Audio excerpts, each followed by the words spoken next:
Yeah, for You've, sure. I mean, we were just talking about it, but you've learned probably so much in these last 6 months, right? Yeah, 100%. Like by the time, so the time span we did our last episode, I went to UAUC in what I think it was August, right? Maybe Yeah, I know it was early semester, so it's probably September. September or something like that. Yeah, September or early August. Yeah. I came, filmed the podcast. That was a lot of fun. And then went right to Amsterdam in October. And that's where we got like all. I signed like quite literally 30,000 artists in that one trip. It was like one of the most valuable business trips ever. Hands down, it was a great time. And then right after is when I started like focusing on the raise. It was like a lot of preparation work, and there was just a lot of talking to a bunch of VCs, and learned an absolute ton. So happy to give wisdom on whatever really. Yeah, no, I'm really looking forward to unpacking it all. But to zoom out a little bit, just to give a little bit more context, you want to talk a little bit about just a little brief overview of your story, like how you went to UIUC, where you're at now, like Yeah, geographic, but also like what you're doing these days, and then we can get into your startup. yeah, for sure. I'll give like the TLDR. I gave it on the last one as well. I think maybe not the best, um, to my best of my ability before, but I am 20 now. Started my first company when I was 18. I was studying CS and engineering at UIUC, which I mean most people know it's like a fairly good program. 2 weeks in, I had like super heavy imposter syndrome. Like I felt like everyone around me was better than me at one or the other, which was like really true because you have like some of those talented coders, engineers, people at UIUC, and just a lot of really well connected people that had like a lot of friends, right? Which I just didn't have at the time. So I ended up dropping all of my classes and thought of company ideas. Web3 was doing incredibly well at the time. Um, and oh shit, did it freeze?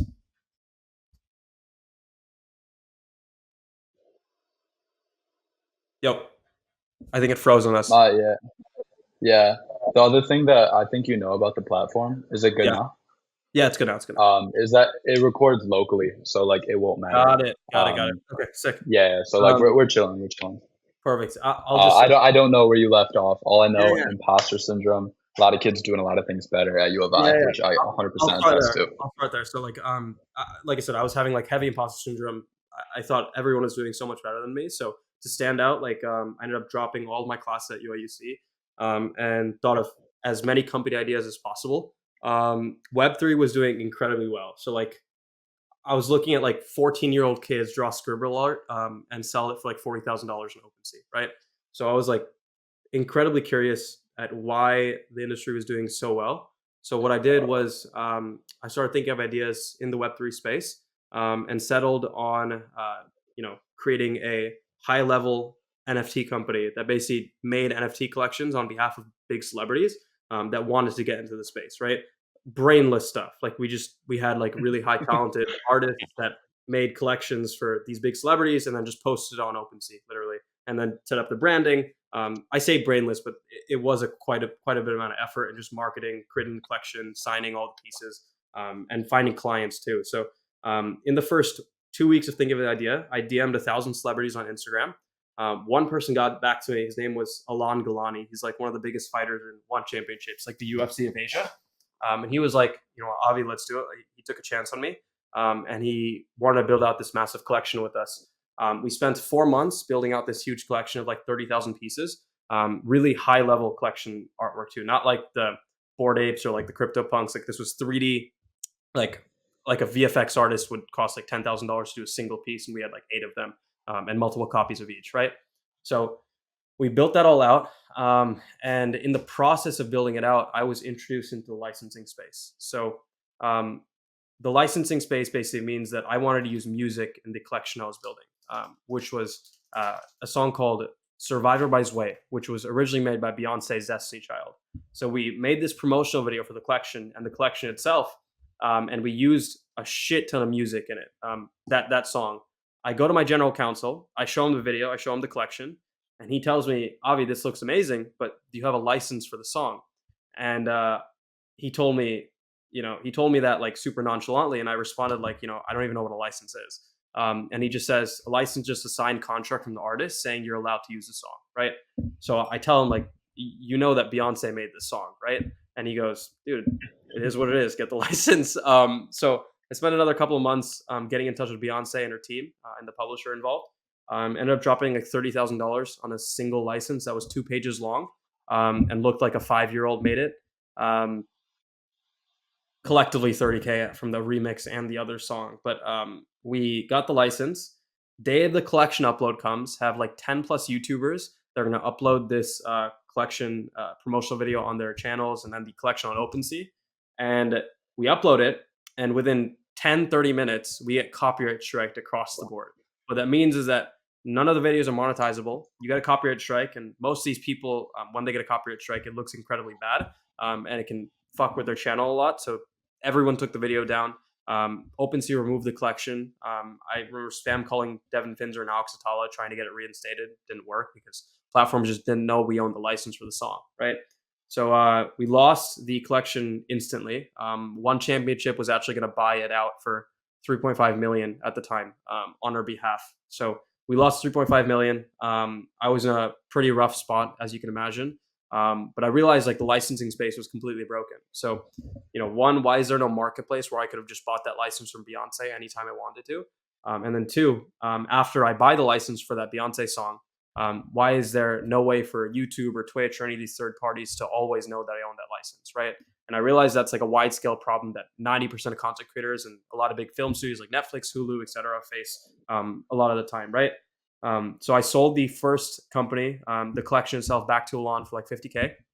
Use that as working capital, build out the product I was building, which was Nitrility, to build out the marketplace for the entire for solving this actual problem. And within the first year, we signed like 70 artists, and then bring on all their music and sell them as licenses. Year two, signed 4,000 artists or so within 2 months. That was just through like cold calling, DMs, Instagram, and built up like a really big network as a result. And then pretty recently, October, like right after I left the U of I signed the other 30,000 in a single trip, where I basically talked to all the major publishers, record labels, distributors that are in the independent scene, and we signed contracts with all of them after like 2 months of talking with each of them. So we're here now, like 2 months away from launch now, and yeah, just went through like a really tough raising process, but learned a lot. Dude, so much, so awesome, and so much to unpack there. Yeah, Um, so I guess where I want to start first is I do want to get into a lot of the things that you've learned from the whole raising process. yeah, But at least a lot of you, like the big part of your role, I mean, 30,000 artists, and then also like you've done so much talking, yeah. right? So many different people, whether it's VCs, whether it's artists. You've been in a lot of rooms where you do need to be able to sell yourself and also sell your product as well. So at least on the artist side, what is kind of the biggest thing? Like I want to hear like one of your like most memorable stories from that. Maybe you talk to an artist, and you're like, oh, like I love this guy growing up. And it was awesome to be able to like sit down and actually have a conversation with him on how I can buy him value now. But I also want to hear a little bit of the things that you've learned from speaking to so many artists as well. Yeah, I'll start with the first or the second one first. So talking to artists is like one of the best times.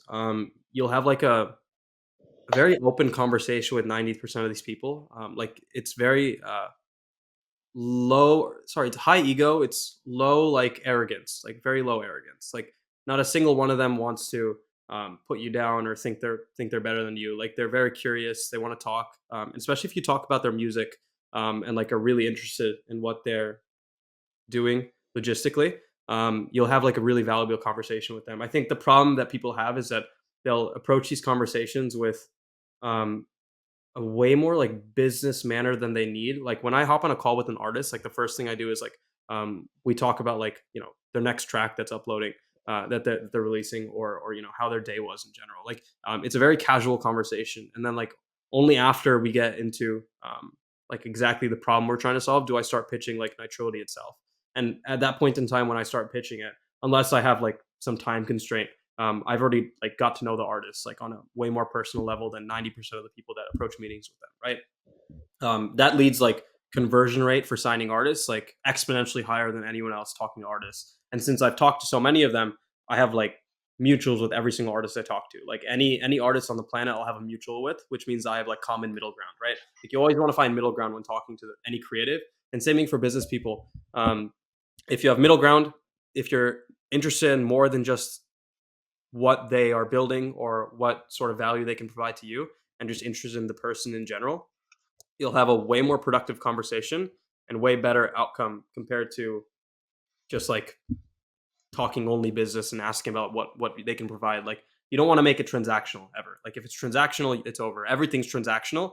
You just don't want to make it seem overly transactional, no matter what. Otherwise, you lose. As for like coolest artist story, um, probably not a virtual one, an in person one. Couple days ago, Tavi, who's now in the bed right now, introduced me to Mickey Singh, who's a big Indian artist, Indian American artist that she just like DM'd on Instagram a while ago. Like, what was Punjabi artist? Yeah. How long ago was that? By the way, did you DM him? Like, for originally DM Mickey, how long was it? Like a year ago, she talked to Mickey, and then finally we ended up meeting in person.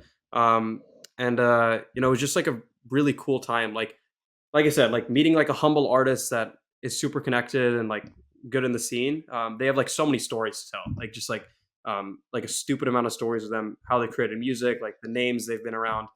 It's just a great time. And then there's obviously like when I go to concerts and I meet artists. Like, Amsterdam was one of the best times ever when I went in October to talk to all the 30,000 artists. Like, I would go one by one to every single artist out there. And I usually like knew them personally already through talking to them over the phone. Or I had like 10 friends introduce me to that same person, right? So like I was pretty connected by the time I went to Amsterdam, meaning that like everyone was introducing me to everyone. A cool story in Amsterdam was me and Tubby were staying at this place called the Park Central Hotel, and we go down to the lobby and we see Alan Walker and Vikkstar just sitting there for God knows why. So Yeah, I I have not heard Vikkstar's name in a while, man. minute. So Vic starts making music now, which is cool.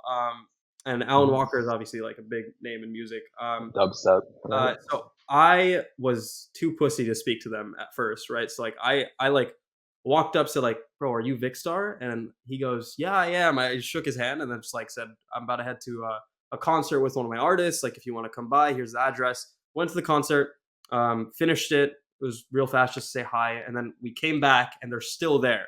So Tavi and me sit down at like the tables, like right, like not next to them, it's behind them.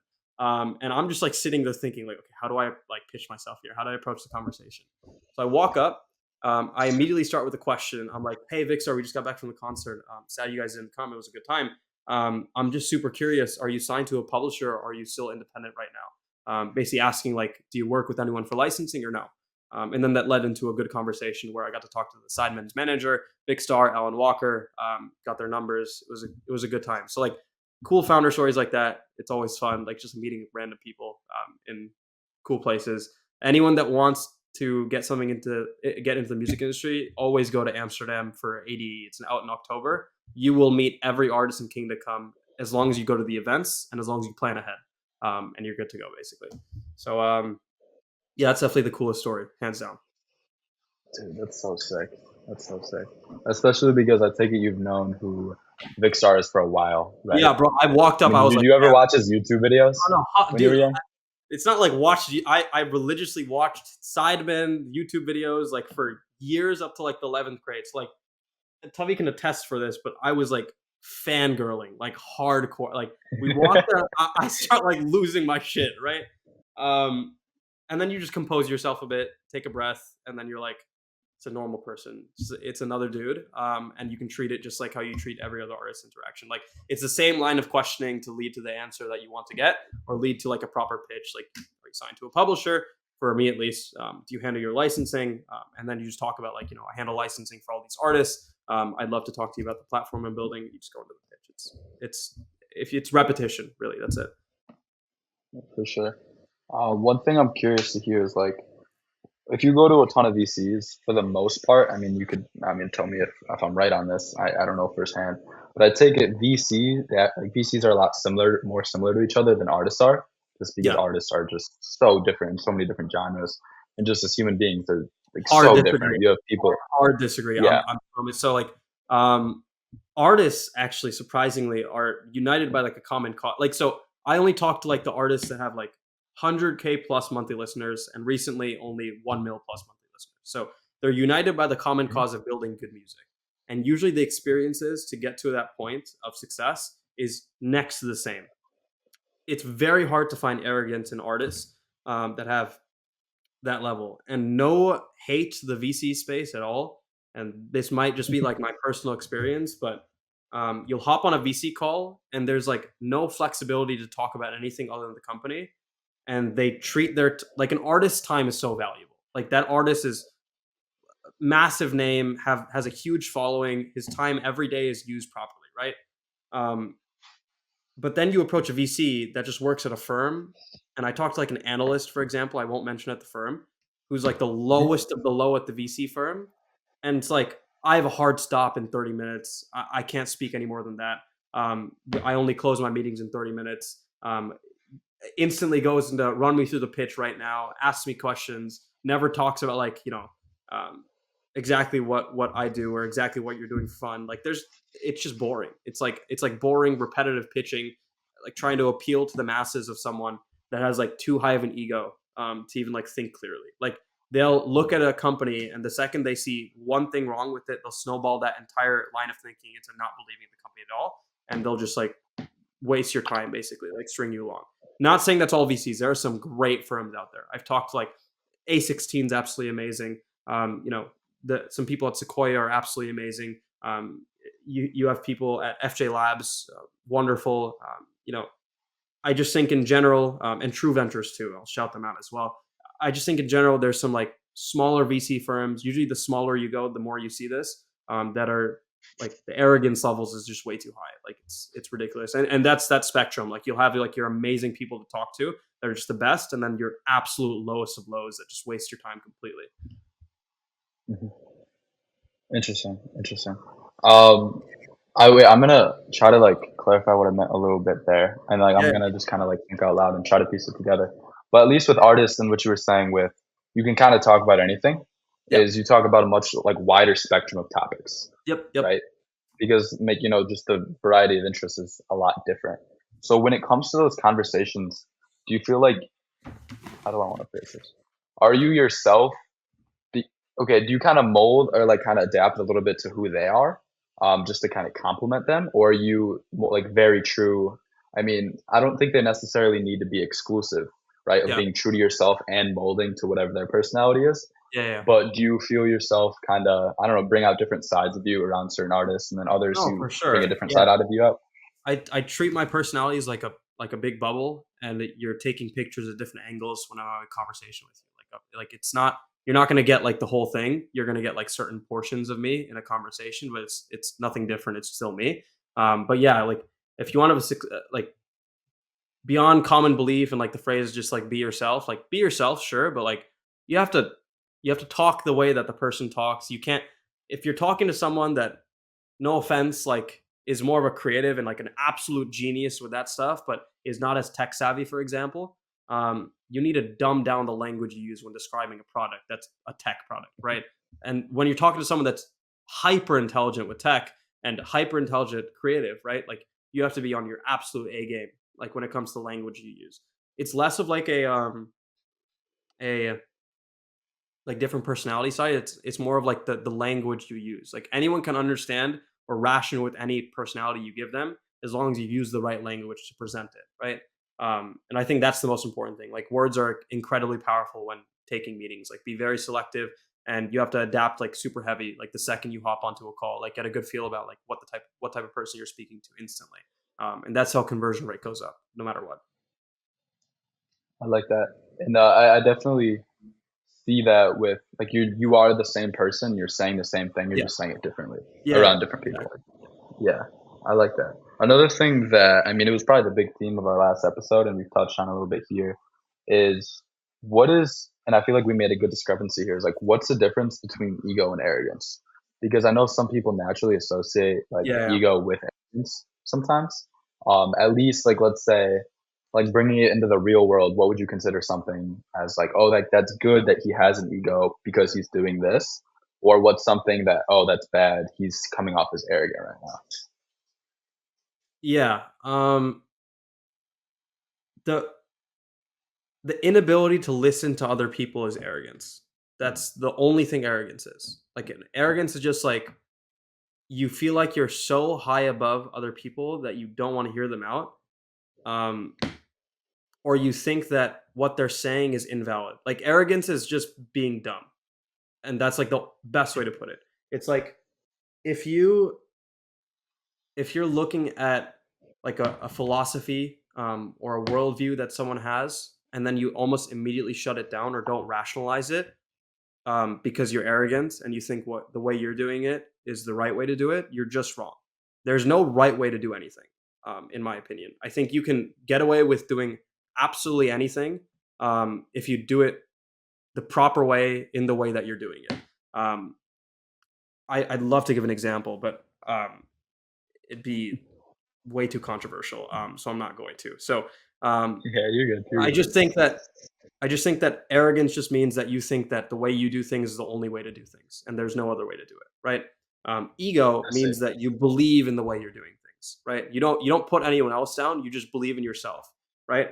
Ego means that you don't care about the way other people do things. You let people act the way they want to. You treat people the same way you treat everyone else, but you treat yourself with a level of I think that I can win with the way I do things. That's it. And just like the ability to improve. That's it. Like it's a constant drive or ambition to constantly improve and want to do it all yourself and focus on yourself. Right. That doesn't mean put other people down. That doesn't mean like takes things away from other people. It means um, beat the competition at their absolute best, which means treat everyone else around you at their absolute best and treat them incredibly well, so that when you win, you're winning because you're just the best. That's it. Um, that's what I think ego actually is. I think there's like a huge difference. Because arrogance, like 90% of the time, loses compared to like a big ego. It's across the board. Like you'll never see like a high arrogance player in any sport beat out like a high ego person ever. Yeah, exactly. Because you can't be smarter if you're not willing Yeah, to listen to other people. yeah, exactly. But yeah, yeah, that was a good like decipher. That's deciphering point that I wanted to make. But now that we talked a lot about like kind of more abstract things and kind of your story, we got a lot more context of who you are and what you do.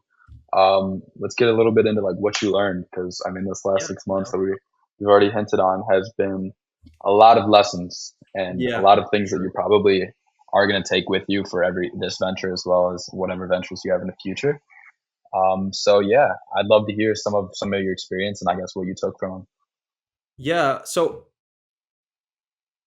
I think with talking to VCs or talking to anyone or absolutely anything actually, it's all about getting iteration cycles. Like you always want to have as much feedback given your direction as possible, and then constantly improving on that feedback and taking what you like and what you don't. So you need a large sample size, right? So you can be talking to VCs constantly, understanding what your presentables look like, the way you talk. It's broken out a couple things.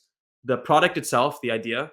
If you've settled on one, you can't change that for the most part. Although that's a special case for us. Like we're too far in to change a lot of things because we're dead set on it. But that's again, the iteration cycle already came with that, where we know the product's good, so we don't have to worry about that. There's the presentables, so the information that gets you in the room with people, and then the information that people take a look at after they've been in a room with you. And then there's what happens when you're in a room with them, like how you speak to them, how you present things, etc. Right? Um, I don't want to talk too much about like how you present things because I mentioned that before. Just treat people like normal human beings and talk about your product properly. But I think, sorry, got a text. Is I it think for the well? most part, Yeah. Well, like, can I chime in real quick? yeah, go I know for it. that we also talked about that earlier. It's a little harder with VCs, right? Yeah, yeah, for sure. To Yeah, talk to yeah, them like humans. yeah. So how do you? I guess yeah. How important is that? Is So that something you kind of got to throw out the window a little bit, you have or to, you have to like open. A good way to like make a VC open up, as even an analyst, honest to God, is like tell them your story. This might be a special case with me, but like just because the like extremity of the story, but a lot of great founders have amazing stories, like way better than mine, right?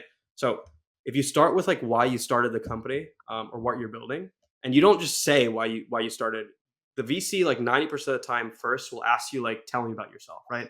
Because they've already seen your presentables and your company. So if you provide to the VC like a bunch of stuff on the company before they have a meeting with you, the first thing they'll ask you is like, what's your background, right? which is great because you can immediately personalize everything, and they'll start to like actually have a normal conversation with you. And then it becomes informal, and then it becomes an actual good pitch because you can answer questions. You're just answering questions, right? So more importantly, the presentables that you have to give to a VC before the meeting. I'll talk about that, and then after the meeting. There's a new trend that I'm pretty sure I started, where you can use Linktree basically to distribute your information. And I'll give you a look at like what ours looks like. Let me share screen. Um, Here you go. So this is what I send out to any VCs that come to us. It's got all of our socials over here, and then it's got just like a quick like exemplar, like one worder that's like really buzzy on what we do, and then just like a one word on the on our product itself, right? So Yep. that's incredibly important. And then you'll have like 5, 6. I went overkill. So like for us, like I gave them everything basically. What you really need is your pitch deck. You need to have a pitch video that they'll look at explaining the product. You need to have a memo which explains like everything on the company if they need it. Ours is like a super memo. You don't have to do it like this. It can be like a 2-page memo on the company. And then you need to just have like demo links on the product and like a schedule link, right? So what I would do is I would build that all out and then just put it all in a link tree and you can send that out to people. 90% of the time, that's enough information for them to get a really good idea about what you're building and then just have like questions to ask you on a call instead of you having to pitch yourself over and over again, right? 90% of the time with VCs, if you do it right, you never have to like open your pitch deck on call and like pitch it to them unless they've done zero effort, right? In which case, you usually don't want to even talk to the firm unless it's someone high up that you got lucky with meeting with, right?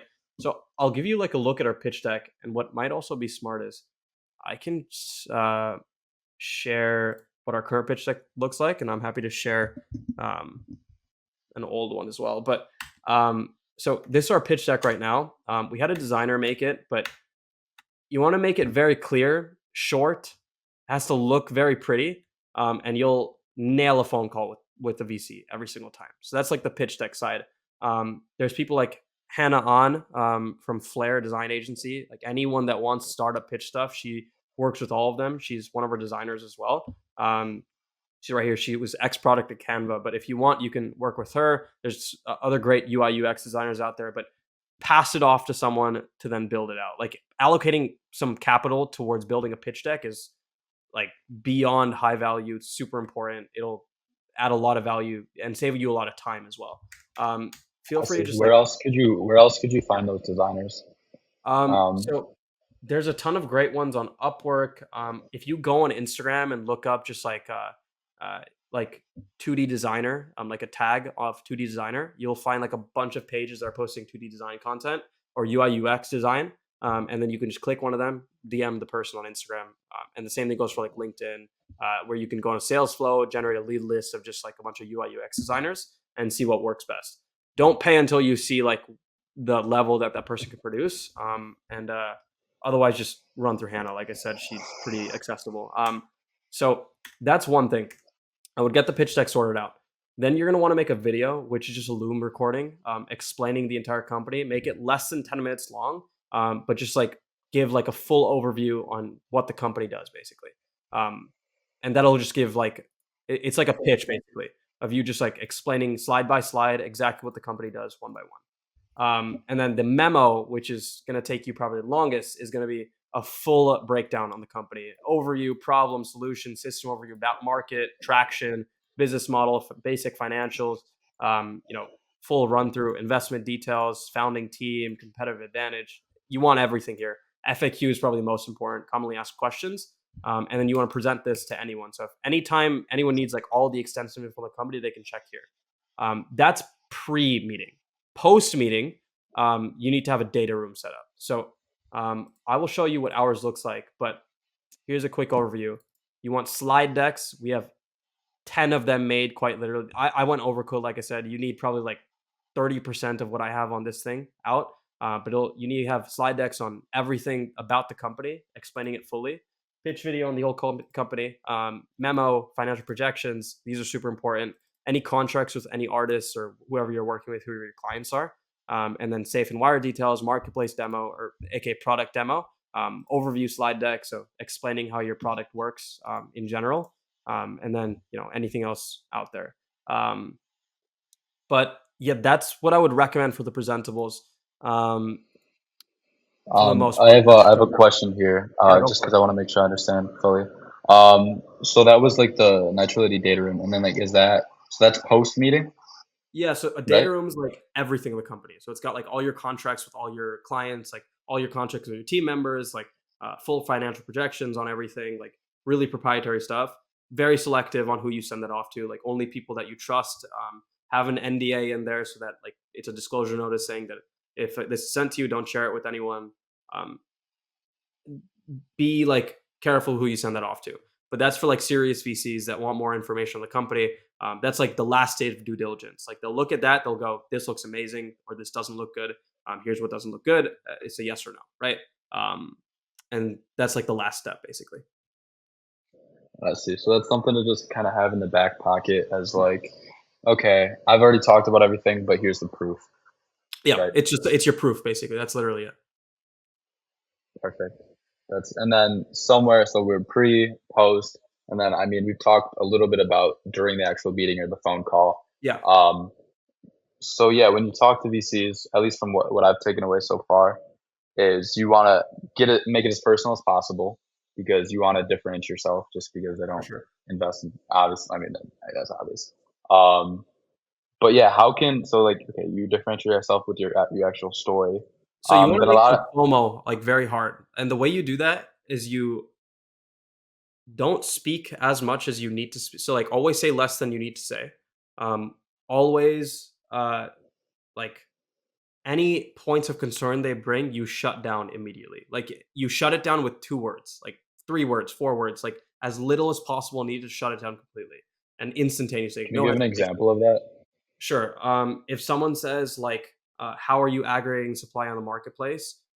We have 34,000 artists contractually signed so far, and then they ask like, "How do you get all that supply?" I say, "I'm probably one of the most connected founders out there." If they say, "How do you make those connections?" You keep following up answers. The whole point is like, um, if they have like a technical question or like a philosophical question or like a misunderstanding about the industry you're working in, you prove to them that you know way more about it than they do. Like you prove that you're way more educated than the person in front of you. Like you never want to have a VC be smarter than you on the topic that you're trying to build or the topic you're covering in the product you're building, right? Which means that you need to be able to answer any question that comes your way as fast as possible, as quickly as possible as well. Um, like as in length of the phrase that you use to shut it down. That's what I mean when I say that. I see. You also come off, I mean, at least in my perception, a lot more confident when you just say one word. Because I mean, this is just Yeah. general human nature. But if you like start rambling, even if there is actual proof in your answer, it just doesn't sound like it as much. Yeah, exactly. Like be like very self-critical about like how you speak because if you say too much, it just doesn't sound legit or you've overcomplicated things. It shows like a fundamental um, like lack of understanding on what you're building because you're unable to summarize it in like a little sentence instead of like the large sentence that you might have used. Yeah, yeah, for sure. I like that a lot. Where was it? My head was somewhere else. There's something else I was gonna say. I forgot what it was. But at least one thing I think that we could show here is your old pitch decks, right? Yeah, Because for I mean, we sure. showed the new one. I Yeah, love let to see me, what the older ones look like too. so the older And then ones, with whatever I was thinking comes back to my head. And oh, I um, think it was this. I mean, and also, I mean, this is kind of common sense, but the majority of your preparation, I mean, and I know that you probably agree with me on this, isn't in that hour before the actual pitch. It's in flying out to Amsterdam, actually getting all these artists signed so that yeah, you can just say that one line. yeah, exactly. Like, So, no offense to 90% of the VCs I talk to, like, it's not even an offense. Like, I learn about like them like on call. Like, I don't do background research on most VCs. Like, I spend like maybe 5 minutes looking at a LinkedIn profile and just understanding what they do. But like, if you have to like butter someone up to get them to invest into your product, it means your product isn't ready. And I hate that about the VC space because it's like, I mean, I'll put it blatantly, like it's like who can suck the biggest dick. Like it is what it is. I hate that. Yeah. I hate that a lot because it builds like a mentality that you don't need like a solid foundation for a product. You don't need like it should not be easy to raise $5 million for a startup. Like something that it like doesn't exist as in thin air, right? You shouldn't be able to just say like, here's the idea. I have all this hype. Invest in the company, right? You need to have like everything laid out. Like making $5 million as a human being that's working a 9 to 5 takes like 5, 6, 10 years working at like a perfect job that's paying several $100,000 a year, right? To store that up in cash, and you're getting it in an instant. As a startup owner, like you have to be incredibly responsible and accurate and trustworthy with the information you're presenting and the preparation you've done, and that requires like doing everything needed to make the product succeed before it's out, or having a product out and being very clear about what the product is, the plan, and how this money is going to be used to build that plan out. You cannot come in saying like, we have this hype, come in and invest. Otherwise, you'll end up failing even if you do get the money. Like you'll get the money. That's why every single NFT and crypto company out there failed, because they did all of that hype shit. They got all of this, all of these people like just pumping and dumping their stuff, getting a bunch of VC funding, and then having no plan on how to execute on that, and having like false premises on why they'll succeed. It's just like, it's delusion. Like it's just delusion. Like it's not good delusion either. It's not like believing in yourself. It's believing in a product which isn't you. When you know there's information that counteracts the product actually succeeding, like that completely dismantles it. So be very critical of yourself. It's super important. Yeah, and it's interesting the juxtaposition of it too, with how you said the whole VC space is. And to Yeah. be a good founder, you have to have this huge ego and this huge belief in yourself.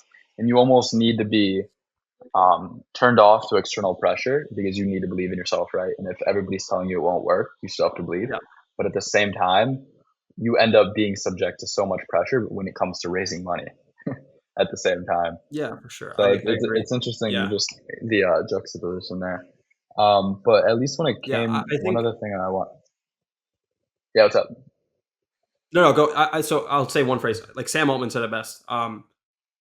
If you have like a bunch of people telling you that idea won't succeed, the likelihood of it actually being a good idea, um, does not go any lower than what it is at the start. As in, like other people's feedback on why something won't succeed doesn't impact the chance of success on the idea.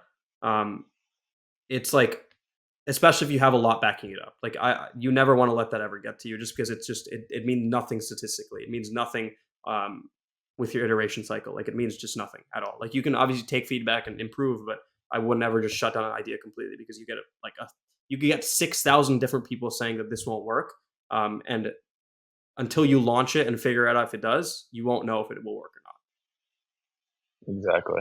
Unless it's those 6,000, I mean, well, tell me what you think about this. Yeah, Unless those 6,000 are the artists that you're talking to on a yeah, yeah. day-to-day basis, Then that there's a would be the customers. then there's a different Yeah. story, for sure. Yeah, if your customers are telling you you're fucked, different story. Like I'm talking about like anyone that's not a customer. That then never Exactly. it doesn't matter at all. Yeah. Exactly. Yeah. And then yeah, I think I like took you off topic there, but yeah, could you pull up the pitch Yeah, let decks? me. The I old have it pitch pulled up. decks. So let me show it to you. Perfect. So like I said, just it's like this Wow. fucked, man. So like, I don't even want to explain like why it looks like this. Text is like just.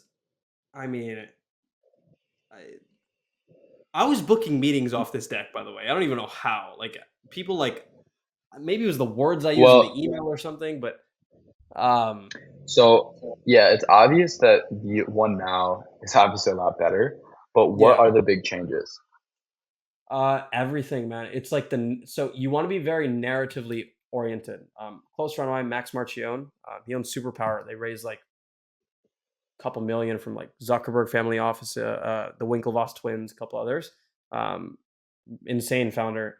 He essentially just like walked me through like how a VC looks at a deck, and it's surprisingly different. Like you can obviously have your client decks, which we do. We have a deck for artists, deck for buyers, and that's like tailored towards like what they want to see, right? A VC wants to see how this thing makes money, right? You want to tailor every single ounce of the deck to exactly that, like why this will monetarily benefit anyone out there. So I'll show you what I mean in our current deck. Um, Window there. So if you look through the deck, the first things first, we look at the market potential monetarily. Like there's $2 trillion of potential licensing transactions that happen with no marketplace, right? We explain very clearly like why there's no marketplace, because that's like the main question someone's going to ask, right? And then what our go-to market for this marketplace we're building is, and then instantly go into our TAM, like exactly the size. The narrative for the entire portion of this deck is about supply, demand, and how that demand and supply generates this revenue in this market size and how we expand the market. That's all this entire thing's about. It's a completely different narrative change compared to the old deck, which talked about like highlighting the problems, highlighting why this is such a big problem and why our solution is so much better, rather than highlighting why this solution makes a ton of money for everyone involved, right? Which is sad, honestly. I'd love to just build a deck that talks about like building cool things. I don't want to talk about money all day, but the VC space is all about that, right? Like an investor, which is understandable. Like if an investor looks at a product, they're going to want to understand like why their money is being put to good use, because they'll make a ton back, right? Um, you never want to like push really hard on just like narrative concerns unless you're building an incredibly cool product. Like for example, I'll give you one. Like close friend of mine named Tom's is building a company called Rome, which is Mhm. essentially like any creator can come on and build their own personalized video game for their audience through AI. So they can put in like a single phrase on the app, and then it'll build a game for their entire audience. Even him, with a product as cool as that, has to very clearly articulate how they're making money um, for the mass majority from the audience out there, right? Like he's not just saying like, here's this massively cool product, invest into it, right? It's very rare to find a product like that, and um, and he's got like one of the coolest products out there. So just be very clear like how things potentially make an investor money, and you'll have like a lot higher success rate and conversion rate on meetings and closing meetings. So, okay, so would it be good for me to be able to say like in all of your pre meeting stuff, you really want to be geared towards how can I actually make the money, and then when you're in front of Yeah, them and you're actually having that face to face interaction, you that's when talk you about want the to make. intricacies. Exactly. I see. Okay, that makes a lot of sense. Yeah. And then the after meeting is a mix of both. They want to see everything in the company, absolutely everything. Yeah, so it's basically what gets you in the door is, hey, this is how I'm gonna make some money. I mean, just like Yep. anything else. Yep. Um, interesting. I like it. Another thing that I think is a very valuable asset that you have, and I know we've talked about this a lot, is just brand and the individual yourself when it comes to like selling Nitrility, right? So how important is establishing a personal brand when it comes to, I mean, for you, you're the one that's actually reaching out to all the artists. And I know that's a very like cliche term, like personal brand. Yeah. Um, but yeah, how important is it? And I have a feeling I can imagine you're about to say very important. Yeah. Yeah. But Um, yeah, so if I say very important, it's gonna be taken out of context, because people think personal brand nowadays means like make content, like have like a ton of posts up, like sell a course and shit. Like it's not what I mean when I say personal brand. yes, that's Personal why. Yeah, brand means like, yeah, like a personal brand means like a shroud, like a presence around someone, like when you hear the name, right? Or like an active wanting to understand like how this person works when you hear the name or see the profile, right? So on my Instagram, if you look through it, like I'll give a show, like um, it's like packed with just every verified follower on Kingdom Come, right? Like you go to the yeah. Instagram, um, and then look through any, like it's just all. I mean, this is a better view. And you just scroll. So like what anyone does when they look at my Instagram, they like look through the followers and they'll just see like check mark, check mark, check mark, check. Like that's all they'll see, right? And they go, why? Like I don't understand how this works, right? And then if you go to my posts, I'm not saying do this exactly, but like I don't have any captions on my post, nothing. And then the posts themselves are like with like this guy works with the CTO of Apple and an investment fund. These are some of the most talented founders out there.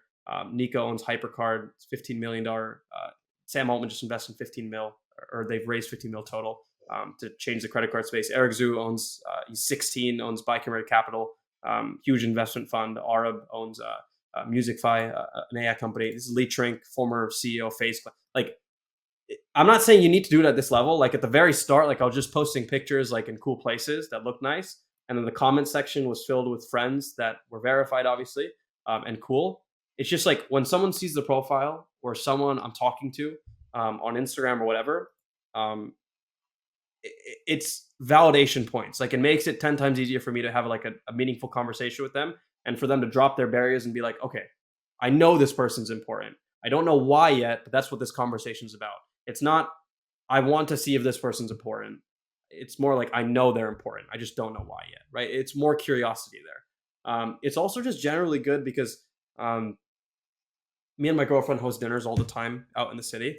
And because I have this large networking effect of a bunch of like really big celebrities following me, and people I just talk to through DMs because I like talking to them, I meet like everyone. Like if there's any time in any city I want to host a dinner, I'll have 20 people that are like massively popular be able to pull up to that dinner any point in time. Like it'll take like 4 hours to set up tops. And that's like incredibly hard for most people. But because I've taken the time to develop relationships with a bunch of people and develop that like shroud and presence, it's incredibly easy for people to want to interact with either me or the people that they know I can bring into a scene, right? Um, any founder that's at this, like no matter how small, like this 2 years ago, I had like 4 pictures up. It was like me in high school taking like pictures of me playing tennis, right? So Mhm. you start with one post, you trickle that off, you get people to comment on the posts that are verified. You can even DM celebrities saying, please comment on my post. Eventually one will do it, right? And Yeah. that snowballs, it snowballs into like actual people commenting, actual friends being made, actual people that you get to network with in the big industry. And it's not like done through a bunch of just like meet and greets with founders. Not going. That's not all done through like going to like these events to just like talk to people. This is all done through hard social media outreach and work. That's it. That's all this is on. Dude, I think that at least when it comes to like the founder space, this is the biggest thing that everyone's not doing, right? Yeah, And yeah. would you agree They, that? they all sit, dude. Yeah, I fully agree. Like even these massive founders, no matter how young they are, all of them, uh, debatable for a couple. Like Eric Zhu is very good at this. Got a massive social media following. A couple of them are just like sit down and don't speak with people. Like they just like build their product, which is great. It's what I do as well. But they're wasting their time because I know damn well they don't do that all day. And they have that time in the day to like build a relationship with people. And I'm telling you, like the time you save by doing that all off like Instagram and building a brand where people can see your entire presence in one place is like exponentially more valuable than just like sitting in networking events all day and like talking to random founders, right? It's just so much better than just talking to random people at these events. You can do it all online and you can do it all like right now, no matter who you are. Like just get a good looking post up and start DMing the shit out of the entire internet. It's super simple. What do you think is the What do you think is the difference between, for example, like your Instagram profile and because I feel like it can be easy to kind of fall into like get it like kind of giving that like course seller feel. I mean, I know you know the stereotype that Yeah, I'm talking about. What is the difference between yeah, yeah, yeah. being like coming off as that and like, hey, I'm actually Yeah. somebody that's important. I'll give you the exact difference, okay? So the difference is this. Um, okay, no offense. Uh, No, no, no, I know, yeah, I see this guy all the time. so so it's pretty easily like, distinguishable, right? Like it's not even the reels, okay? It's just the pictures that are posted. So if you're posting pictures of only yourself in the image, that's when you fuck up. Notice how there's not a single picture other than me on vacation, and the entire reel is like just like pictures of the vacation by myself. And this isn't Amsterdam. This is with me with every single artist out there. Like if you scroll through, it's like here's actually the picture of the Vikkstar now Walker. So and Tubby took that while sitting down. But anyways, like the whole thing is built off of like you're with surrounded by other people. It's completely different. Whereas a course seller or guru is just taking pictures of himself, like looking cool, surrounded by like wealth that he doesn't own, right? Don't do that. Make it like natural, like um, make it seem like authentic in some way, shape, or form. Like you never want to make it seem like you're trying to like pretend like you're hot shit. Like be real with it. Like unless you actually meet these people, don't like go out of your way to try to find pictures with celebrities or take pictures with celebrities or like take pictures around like a Lamborghini that you don't own. Like do it the authentic way. Like I met Dre London and Post Malone here. I took a picture with them. I posted it, right? Like it's just like a picture playing chess, but went to Delmonico's dinner with a bunch of people at Z Fellows, posted it, right? Like picture with an artist. It's a lot different than like what a lot of founders think is good, which is just them posting like cool pictures that where they look nice around like money. Um, yeah, that's just my opinion on it. That's how you don't look like a guru, in Yeah, my I opinion. one little comment I'll make here is I actually was like, there was one person I guessed you were gonna search up there. That's what it was gonna be. No, no, No no, no, shot, no, no. I'm being 100% for real. No disrespect. dude. Um, So yeah, um, no disrespect for sure. yeah, I feel like if we say that too much, it's gonna be disrespectful. Anyways, yeah, so and I have so many other examples. God. yeah, Founders too, like friend founders, like like anyways, I just I would just be like very authentic and you're pretty much good to go. Like I don't like post rarely, like don't post too much. Don't try to like overly sell yourself. Like if the picture looks nice and you're surrounded by cool people that you enjoy and are actually friends with, not like random people that you just met for the first time, post it. Also think about like how other people feel in the picture. Like if you just meet the person, you post it, unless you had like a great conversation with them, don't post the picture. It's your first time meeting them. You're not friends with them. You're not trying to show off. It's way more important to build an established relationship with that person rather than like fangirl over the person you might have met, especially founders who constantly meet like big celebrities or creators all the time. exactly. For me, the way that I think about it, and because I mean, on the whole content side, it's a really fine line of like, kind of gearing, like packaging your content the right way to get it out there. But you also don't want to Yeah. sell your soul and be a sellout for everything that you're doing. And Yeah, I agree. the frame that I always like Yeah. for it is doing the things I was going to do anyway, just with a camera and mic in front of me. And then that way, Yeah, exactly. asking that question before is always usually gives me the right answer, whether or not I'm doing the right thing. But yeah, I think that was like very good points to hit on, just because it's so like, Yeah. that stuff is so It's gross, bro. like you can teeter over the edge. Like I said, just be very selective with what you post. Be authentic. Don't look like like an internet guru or you're fucked. It's over after that. Exactly, because you can't regain your reputation. Like that's the most important No, thing. you can't. You can't. Eh, That's so important. But like don't like not be yourself as well. Like a problem that I see in the founder VC space, like I said, it's very dick sucky. Um, and like people change their personalities all the time, which is not something I'd recommend ever. Like be very authentic to what you like, be critical about what you like, um, and just stick to it. And if anyone tells you to change, don't. There's no point. yeah, and I feel like you almost need to have the combination of two negative traits to really mess up Yeah, that bad. Because like, yeah, okay, if you're greedy, like you're gonna mess up sometimes, but it's not like you probably won't make any like catastrophic mistakes. But because like yeah, if you have the perspective, then you're not gonna stab someone in the back, you know. Because like yeah, you have to be yeah, yeah. greedy and be short like thinking to do that. Otherwise, like either one of those will combat the whole like, okay, maybe I'm greedy, yeah, but like I know that like a lifelong relationship is way more valuable with this person because they're gonna returning more to me, you know. Yeah, So I fully agree.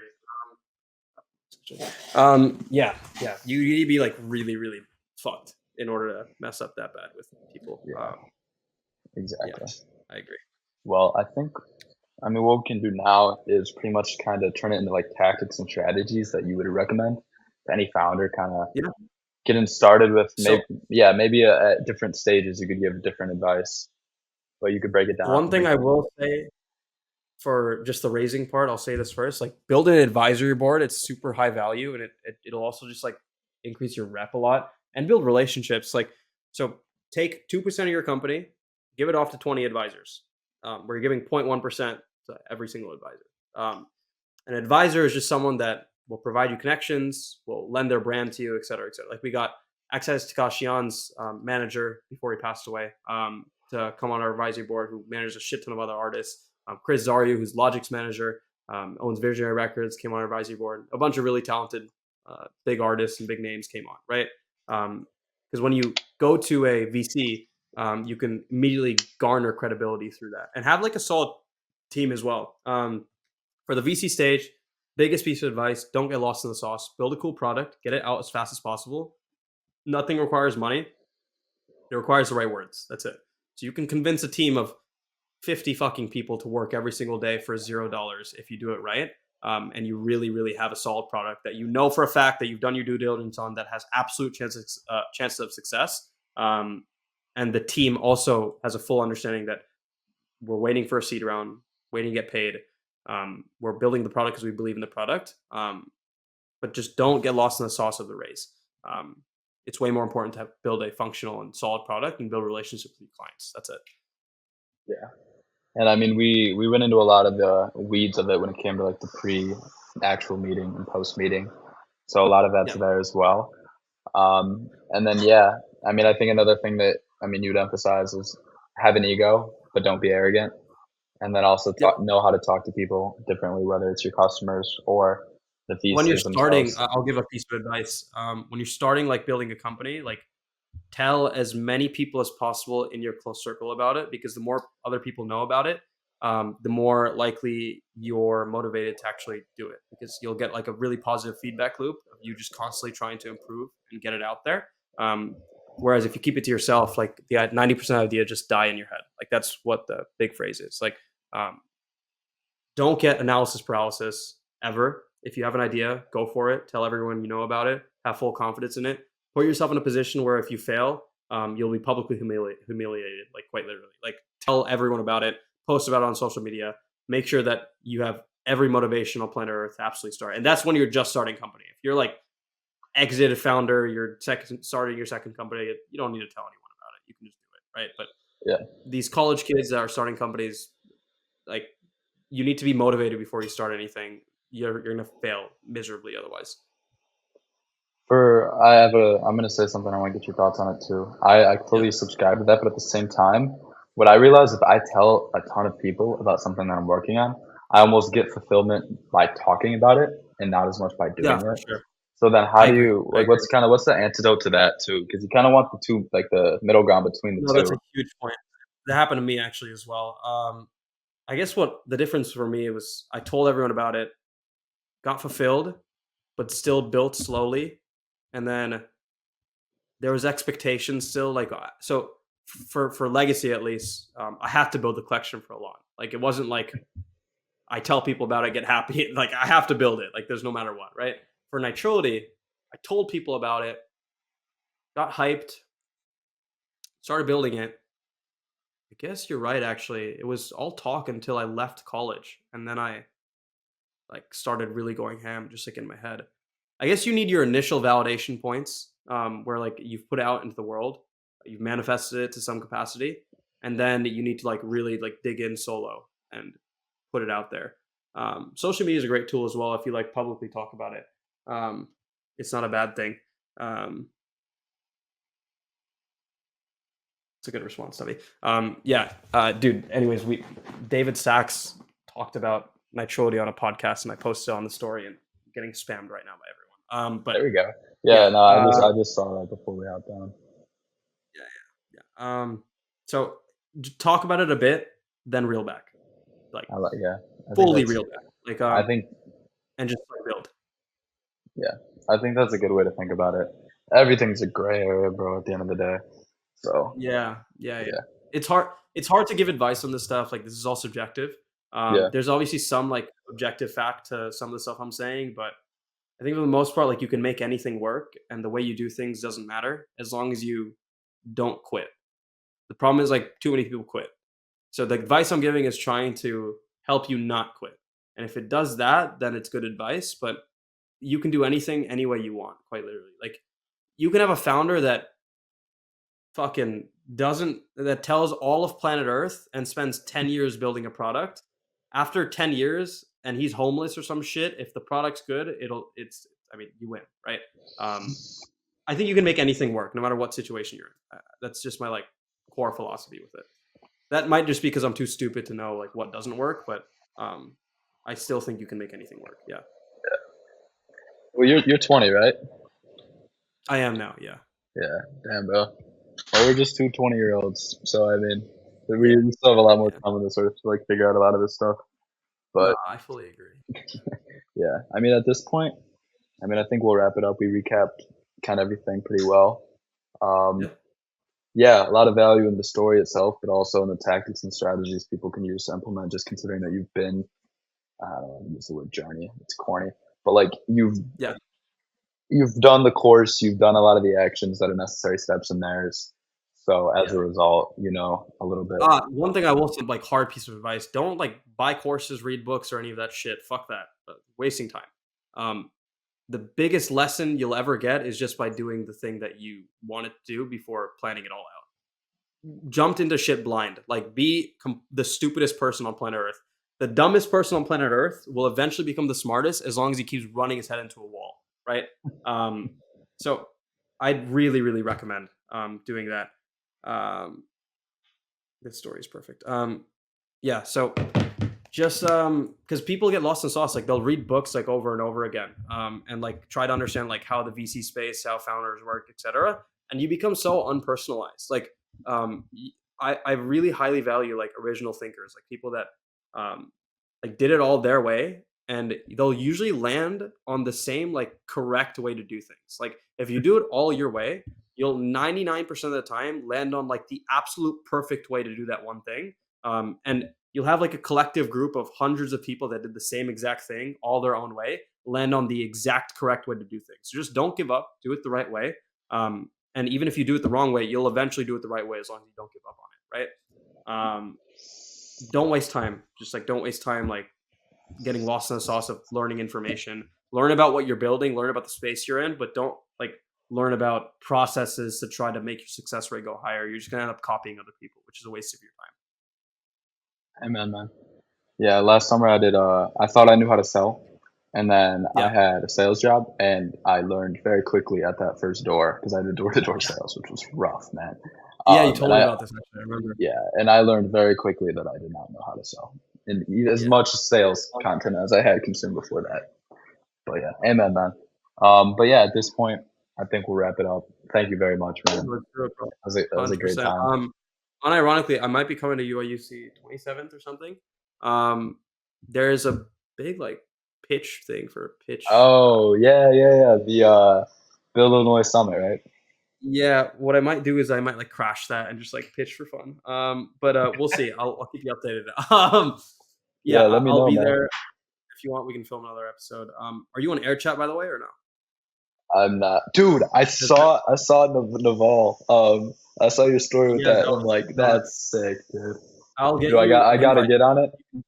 Yeah, spread it around the UIUC squad. I was told to get it around more college campuses, anyways. One sec, I'll do it right now. Hold up. Yeah, Air no, chat global. you already put her Um, onto it, right? I think I yeah, saw that on Tavi's your on right story. now. Tavi's addicted to air chat. Austin Kennedy. There you go. Yeah, I'll try to give you an intro after you come on. But yeah, bro. I'll keep you updated. I'll let you know if I come by. Yeah, no, for sure. And I think, yeah, I go to LA next Monday, question mark. And Next then Monday. the 27th is the Saturday, right? Yeah. That yeah, I'm pretty confident I'm back. Okay. Yeah, Perfect. I get back Text me Friday. if you are. Yeah, Yeah. for sure. Just text me. But yeah,